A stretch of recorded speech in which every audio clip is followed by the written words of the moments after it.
Assalamualaikum warahmatullahi wabarakatuh. Halo teman-teman semua, bagaimana kabarnya? Hari ini kita akan membahas sedikit materi tentang manajemen perjalanan. Bersama saya, Oci Bella Pratiwi. Dan saya, Ella Amelia. Sebelumnya, mari kita membahas tentang apa itu manajemen. Manajemen adalah usaha untuk mencapai suatu tujuan tertentu melalui kegiatan orang lain.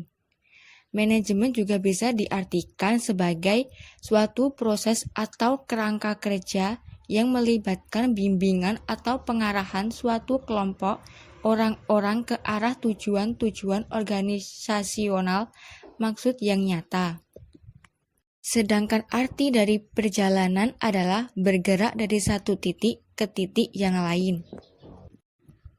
Setelah kalian memahami arti dari manajemen dan perjalanan, mari kita membahas tentang tahap-tahap manajemen perjalanan. Tahap-tahap manajemen perjalanan terdiri dari 3, yaitu perencanaan, persiapan, dan pelaksanaan.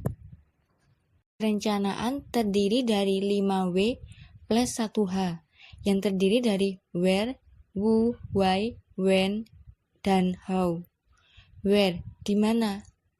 Untuk melakukan suatu kegiatan alam, kita harus mengetahui di mana yang akan kita gunakan.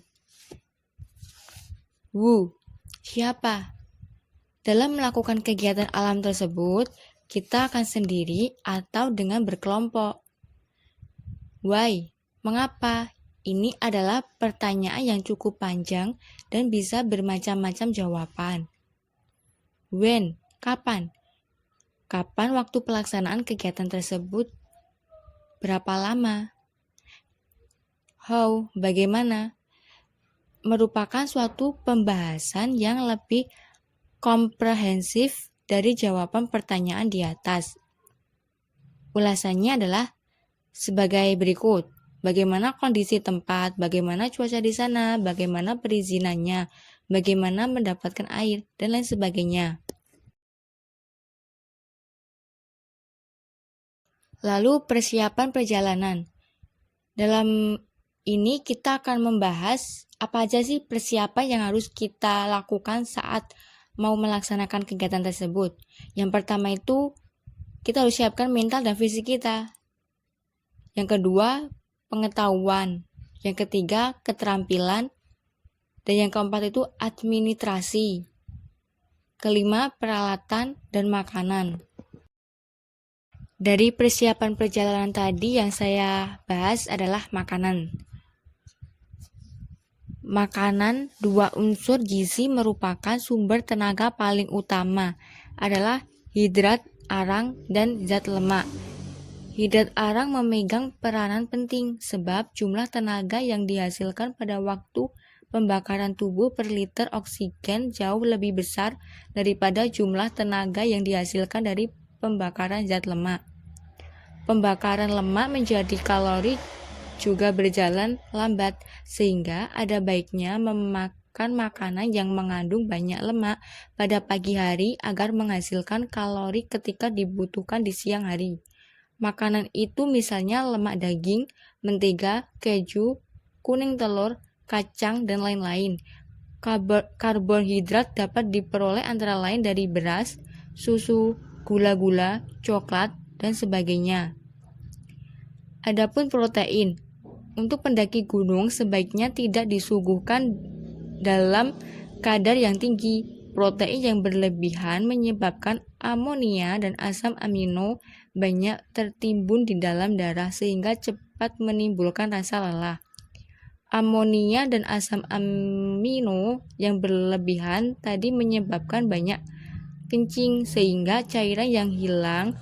Hal ini dapat menyebabkan dehidrasi atau kehilangan cairan pada sel-sel tubuh dan lenjar panas. Proses pembakaran protein oleh tubuh pun hanya memberikan energi kurang dari 10% dari yang kita butuhkan. Protein antara lain dihasilkan oleh daging, ikan, ayam, putih telur, dan sebagainya. Selanjutnya, saya akan membahas peralatan dan perlengkapannya.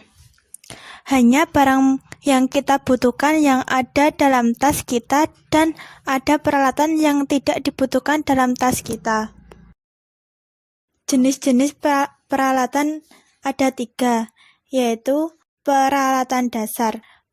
Peralatan dasar yaitu peralatan yang diperlukan setiap saat seperti pakaian, peralatan memasak, peralatan makan atau minum, peralatan MCK, dan perlengkapan pribadi lainnya. Kedua, peralatan khusus, yaitu peralatan yang dibutuhkan sesuai dengan bentuk kegiatannya, seperti penelitian, dokumentasi, pemanjatan, tebing, atau sebagainya. Yang ketiga, peralatan tambahan, boleh dibawa atau tidak, dan lebih kepada hal-hal yang kenyamanan. Selanjutnya, perbekalan harus mempunyai kandungan gizi, vitamin, dan kalori sesuai kebutuhan tubuh. Tidak asing bagi tubuh atau mulut, mudah memasaknya, tahan lama, jenis dan rasa yang variatif, susunan menu yang baik. Selanjutnya, saya akan membahas peralatan tambahan. 1. Peralatan ini tidak harus dibawa, namun untuk kenyamanan yang ada baiknya disertakan. 2. Putis, pembalut betis agar otot-ototnya tetap fit. Gaiter, melindungi kaki-kaki dari pacet, duri, dan mencegah sepatu kemasukan pasir. Yang ketiga, kelambu, melindungi dari nyamuk atau lebah. Yang terakhir, semir sepatu. Lalu, survival kit.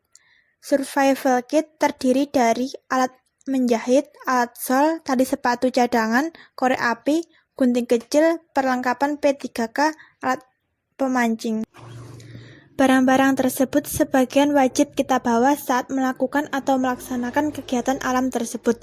Dan di samping kanan terdapat contoh gambarnya, kalian bisa melihatnya sendiri. Selanjutnya, iklim dan cuaca. Sebelum melakukan kegiatan alam tersebut, kita harus mengetahui kondisi iklim dan cuaca. Pengertian dari iklim adalah keadaan cuaca rata-rata suatu wilayah dalam jangka waktu tertentu. Sedangkan cuaca adalah keadaan suhu atau udara di suatu tempat pada saat tertentu dalam waktu yang singkat. Jadi, cuaca dapat berubah-ubah dan iklim relatif tetap untuk jangka waktu 6 bulan sekali untuk wilayah tropis.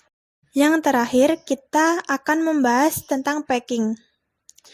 1. Kenyamanan dalam membawa beban selain ditentukan oleh struktur ransel yang baik juga dipengaruhi penyusunan barang saat pengemasannya.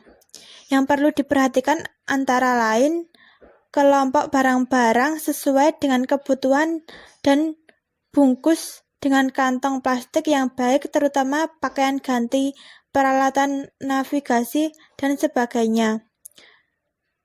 Dan tempat barang-barang yang lebih berat setinggi dan sedekat mungkin dengan punggung. Barang yang setiap saat diperlukan ditempatkan di atas. Mungkin cukup sekian yang dapat kita sampaikan.